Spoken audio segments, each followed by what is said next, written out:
Partial interlining creates a new interlining piece based on another pattern piece. To prepare, create a construction line for the shape of the interlining piece within the shell pattern. Only one element can be selected for splitting the pattern later on, so make sure to merge any unnecessary elements. Start the macro. Select the interlining element with a left click. The position of your mouse cursor determines which side of the pattern will be treated as interlining. The interlining piece has been created. In the next step, you can generate a stripe line and text position.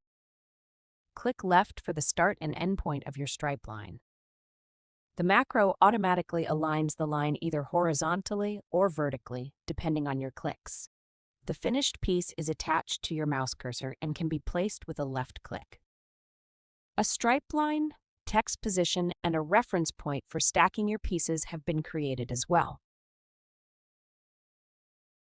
Grading of the main piece is transferred.